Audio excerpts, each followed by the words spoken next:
নতুন বছর 2025 পেনশনধারীদের জন্য সুখবর নিয়ে আসছে। সরকার পেনশন প্রাপকদের জন্য কিছু গুরুত্বপূর্ণ নিয়মে পরিবর্তন করেছে, যা জানুয়ারি 2025 থেকে কার্যকরী হবে।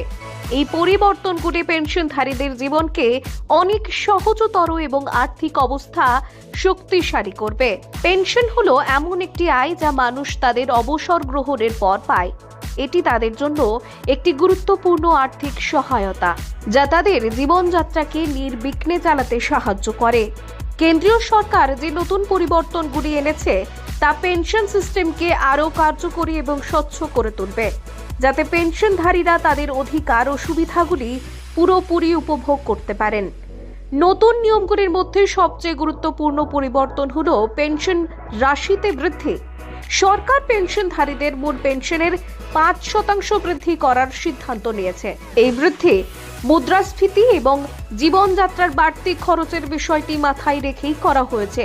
এই বৃদ্ধির ফলে পেনশনধারীরা তাদের দৈনন্দিন খরচ মেটাতে সাহায্য পাবেন এবং তাদের জীবনযাত্রার মান উন্নত করতে সক্ষম হবেন।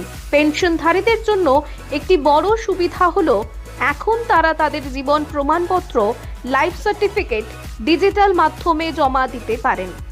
আগে পেনশনধারীদের প্রতি বছর তাদের জীবিত থাকার প্রমাণ দেওয়ার জন্য ব্যাংক বা সরকারি অফিসে যেতে হতো, যা বয়স্কদের জন্য বেশ কঠিন ছিল।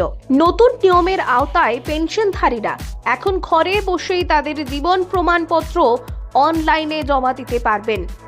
এজন্য তারা সরকারি পোর্টাল ব্যবহার করতে পারবেন, ভিডিও কলের মাধ্যমে তাদের পরিচয় যাচাই করাতে পারবেন, আধার ভিত্তিক বায়োমেট্রিক যাচাইকরণের বিকল্প বেছে নিতে পারবেন।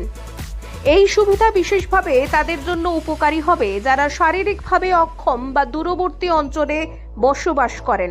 এর পাশাপাশি নতুন নিয়মে থাকছে পেনশনধারীদের জন্য বিশেষ স্বাস্থ্য বীমা পরিকল্পনা ও পেনশন পোর্টেবিলিটি, অর্থাৎ যে কোনো ব্যাংক থেকে পেনশন তোলার সুবিধা। ওয়াকিবহল মহলের মতে এই পরিবর্তনগুলি নিঃসন্দেহে পেনশনধারীদের জীবন সহজতর এবং তাদের আর্থিক অবস্থা শক্তিশালী করে তুলবে। ফলত নতুন বছর বয়ে নিয়ে এলো পেনশনধারীদের জন্য বিরাট সুখবর।